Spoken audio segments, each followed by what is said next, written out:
Իրանց բանով չի անպայման պետք է ռուսերենը սովորեն։ Որոշում է կայացվել ադմինիստրատիվ օրենքի խախտման համար։ Գնացողները կգնան մի բան ճարվի աստված։ Նրանք, ովքեր խախտել են Ռուսաստանում գտնվելու թույլատրելի ժամկետը, կամ պետք է հեռանան երկրից, կամ անցնեն համապատասխան ընթացակարգերով։ Ռուսաստանի կողմից ընդունված միգրացիոն որոշումները նպատակ ունեն ապահովել երկրի անվտանգությունը։ Ոնց էլ խստացնեն հաստատ մի օրենք շրջանցեն։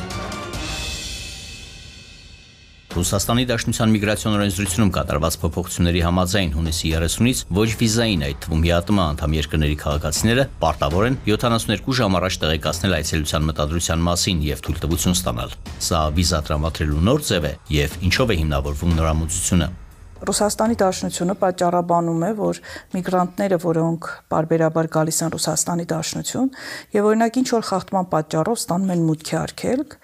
եւ նրանք, ովքեր չեն ընկնում այն ռեժիմի տակ, որ պետք է մատնահետ կանցնեն, այսինքն որպես աշխատանքային միգրանտի ՀԱՏՄ քաղաքացիների պարագայում 30 օրվա մեջ չեն անցնում բուրզնում, մատնահետ կանցնում, իսկ ընտանիքի անդամների դեպքում 90 օրվա ընթացքում, ապա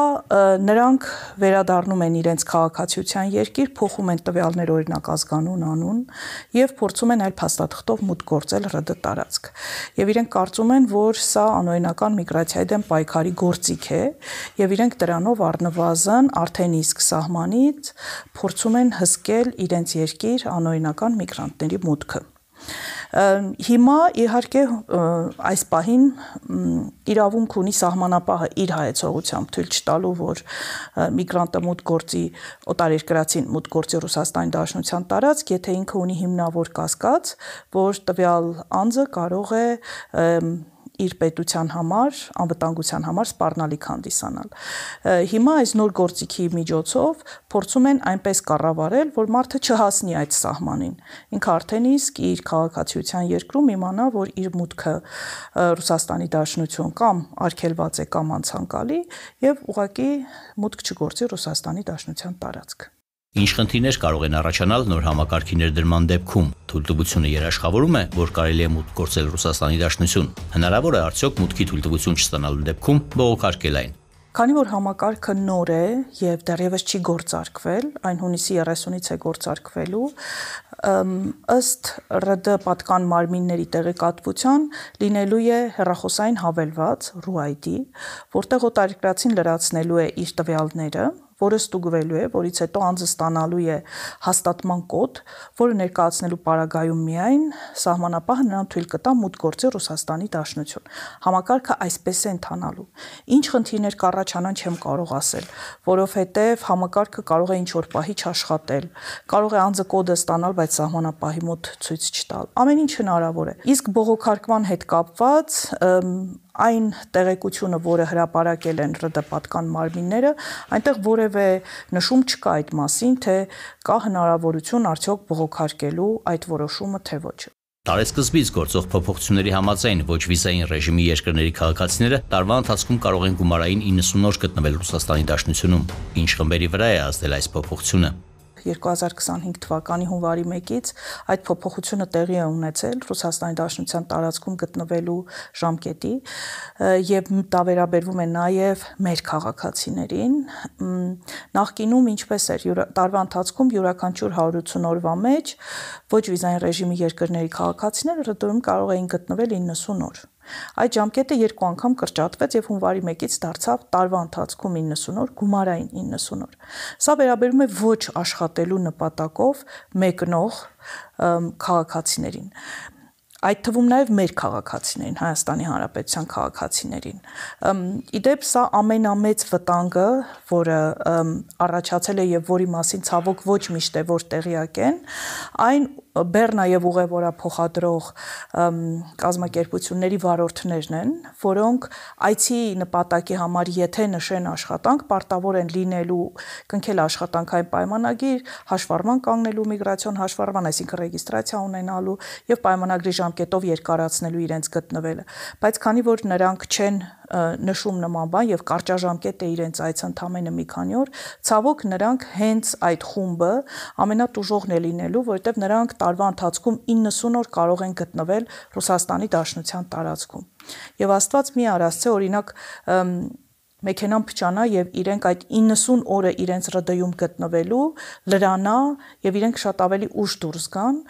նրանք ուղղակի մուտքի արգելք կստանան առնվազն 3 տարի ժամկետով։ Ռուսաստանի Դաշնության միգրացիոն օրենսդրության մեկ այլ փոփոխության համաձայն օտարերկրացիների երեխաները դպրոցներում սովորելու համար պետք է ռուսաց լեզվի քննություն հանձնեն։ Կան տվյալներ, թե վերջին տարիներին Հայաստանից ընտանիքով Ռուսաստան տեղափոխվածներից քանիսը կարող են խնդրի առաջ կանգնել։ Կդժվարանամ ասել, որքան երեխաներ են հիմա գտնվում, բայց որ արդեն տասնյակ երեխաներ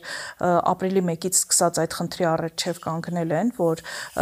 եթե իրենք չեն հանձնում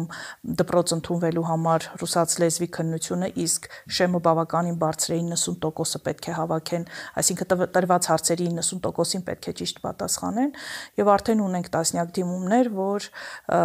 քաղաքացիները դիմում են, որ իրենց երեխաները ուղղակի չեն կարողացել հաղթահարել այդ շեմը։ Ցավոք նաև հիմա քննարկվում է Ռուսաստանի Դաշնությունում, պատգամավոր Նիլովն է առաջարկել այդ փոփոխությունը, որ եթե միգրանտ երեխաները 3 անգամ չեն հանձնում այդ քննությունը, ապա նրանք պարտավոր են վերադառնալ իրենց քաղաքացիության երկիր եւ ծնողներին սպասել այնտեղ կամ ծնողների հետ միասին վերադառնալ։ Խախտում թույլ տված միգրանտները հայտնվում են վերահսկվող անձանց ռեեստրում, ինչ խնդիրների են նրանք բախվում եւ ինչպես կարող են դուրս գալ այդ սև ցուցակից։ Բոլոր նրանք, ովքեր հայտնվում են վերահսկվող անձանց ռեեստրում, նրանց իրավունքների առումով բավական լուրջ սահմանափակումներ են տեղի ունենում։ Առաջինը ինչպես են նրանք իմանում, որ հայտնվել են այդ ռեեստրում, սառեցվում են նրանց բանկային հաշիվները։ Որևէ գործարք իրենք Ռուսաստանի Դաշնության տարածքում չեն կարողանում իրականացնել։ Ընդհանուր մինչև ամուսնության գրանցում, երեխայի ծննդի գնացում, անշարժ եւ շարժական գույքի առքուվաճառք, նույնիսկ առանց ոստիկանին տեղեկացնելու իրավունք չունեն իրենց բնակության վայրը լքելու։ Նախագահի հրամանագիր կար, որը թույլ էր տալիս այս անձանց մինչև ապրիլի 30-ը, իսկ հիմա երկարացվեց մինչև սեպտեմբերի 10-ը, օրինականացնելու իրենց գտնվելը Ռուսաստանի Դաշնությունում, որտեղ այդտեղ հայտնվում էին անձինք, որոնք օրինակ մեր քաղաքացիների պարագայում, եթե անցել է ռեգիստրացիայի ժամկետը,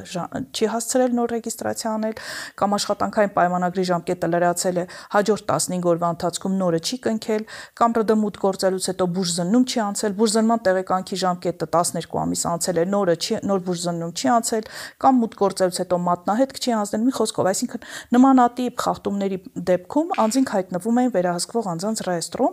եւ նրանց դեռևս թույլատրված է, որպեսզի վերականգնեն բացակայող փաստաթուղթը, որ կարողանան օրինականացնել իրենց գտնվելը։ Եվ փետրվարի 5-ից սկսած շատ մեծ խնդիր է անձինք շաբաթներով, անգամ ամիսներով հերթ են կանգնում որևէ փաստաթուղթ ստանալու համար։